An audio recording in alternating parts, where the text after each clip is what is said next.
குப்பத்தை சுத்தம் பண்ணுறதுல வெள்ளை அறிக்கை கேட்டல எதிர்வினை ஏதாவது வருமா? நான் ஏதாவது கெட்ட வார்த்தையாக பேசியிருக்கேன் எதிர்வினை வரத்துக்கு. இது இந்த உங்களுக்கு என்னன்னா, பத்திரிகையாளர் உங்களுக்கு கருத்து பரிமாற்றமே இல்லாமல் நீங்கள் அரசியலை பார்க்க ஆரம்பிச்சிட்டீங்க.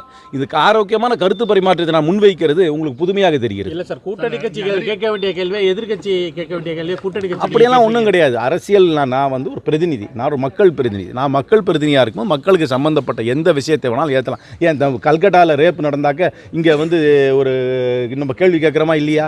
கேள்வி கேட்குறோமா இல்லையா? அங்கே வந்து பொது பிரச்சனை எதுவாக இருந்தாலும் யாராக இருந்தாலும் கேள்வி கேட்பது எங்களுடைய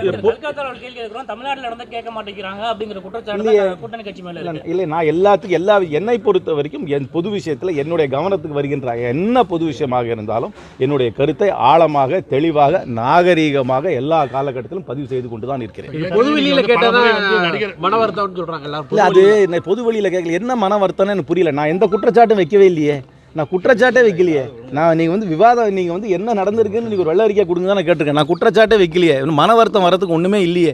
அதனால் நீங்கள் வந்து உங்கள் ரிப்போர்ட் கார்டை கொடுங்கன்னு தான் நான் சொல்லியிருக்கேன். நீங்கள் பாஸ் ஆகிருக்கீங்களா, ஃபெயில் ஆகிருக்கீங்களா, தப்பாக பண்ணியிருக்கீங்களா, நான் காப்பி அடிச்சிருக்கீங்களான்னு ஒன்றுமே சொல்லலையே. நான் வந்து அதனால் அவர்கள் வந்து ஒரு மாமன்ற கூட்டத்தில் வச்ச கருத்துக்கு நான் ஒரு கடிதம் எழுதியிருக்கேன். அவர்கள் பொது வெளியில் சொன்ன கருத்துக்கு நான் நடிகர் விஜய் தொடர்பாக ஏற்கனவே பல முறை நீங்கள் சொல்லியிருக்கீங்க. நடிகர் விஜய் தொடர்பாக ஏற்கனவே பல முறை நீங்கள் கருத்து சொல்லியிருக்கீங்க. மாநாடு போட கருத்து மாறுறதுக்கு ஒன்றுமே நடக்கல. இல்லை, அதுதான் இப்போ மாநாடு விஷயமா வந்து மாநாடுக்கு இன்னும் தமிழக அரசு வந்து அனுமதி தரல. அது பிஜேபியும் அதிமுகவும் சொல்றாங்க, திமுக விஜயை கண்டு அஞ்சுறாங்க. அதெல்லாம் ஒன்றும் கிடையாது. அதெல்லாம் அஞ்சுற மாதிரிலாம் தெரியல. அவர்கள் அங்கே அந்த புரோட்டோகால், அந்த ப்ரொசீஜரை ஃபாலோ பண்ணாங்கன்னா நிச்சயமாக கொடுப்பாங்க. மாநாட்டுக்கு இவ்வளவு தூரம் கொஸ்டின்ஸ் 21 எனக்கு தெரியாது. காங்கிரஸ் இது வரைக்கும் மாநாடு நடத்தினது இல்லை. அதனால எங்களுக்கு அந்த முன் அனுபவம் கிடையாது எங்களுக்கு. அதனால அவர்களுக்கு என்ன எஸ்பி ஆஃபீஸில் என்ன கேட்டிருக்காங்கன்னு எனக்கு தெரியல. கேட்டால் பண்ணட்டும், முடிஞ்சு அந்த ஊர் சரியா இல்லாட்டி புதுக்கோட்டையில் வந்து நடத்த சொல்லுங்க. நெருக்கடியெல்லாம் ஒன்றும் கிடையாதுங்க. இது வந்து நீங்களே அவரை வந்து பண்ணிட்டு இருக்கிறீங்க. அதெல்லாம் கிடையாது. அதெல்லாம் பர்மிஷன் கொடுப்பாங்க, மாநாடு நடக்கும், அவ்வளோதான். அதுக்கு மேலே ஒன்றும் நடக்காது.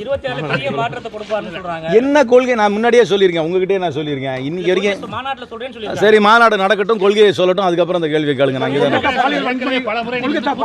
கூட்டணி ஆட்சி வேணும்னு சொல்ல மாதிரி பல முறை வந்து நம்ம வந்து வலியுறுத்தி சொல்றோம். 2026 கூட்டணி ஆட்சி இதை பற்றி இப்போ நான் என் கருத்தை ஏற்கனவே என்னுடைய ஊழியர் கூட்டத்தில் பேசிவிட்டேன். போக போக எல்லாருக்கும் அதில் வந்து தெளிவு வரும். எல்லாருக்கும் ஒரு சுதந்திரத்தை உணர்றேன்னு சொல்லியிருக்காங்க. அதை எப்படி பார்க்குறீங்க? வீராங்கனைகளுக்கு ஒட்டுமொத்தமாக புதுச்சேரி வீராங்கனைகளுக்கு பாதுகாப்பான இயக்கம் காங்கிரஸ் இல்லை அப்படியெல்லாம் இல்லையா. அவங்க தனிப்பட்ட முறை என்றைக்குமே பெண்களுக்கு பாதுகாப்பான இயக்கம் காங்கிரஸ் கட்சி தான். அவங்க வந்து எங்கள் கட்சியில் சேர்ந்து முழுமையாக வரவேற்கிறேன்.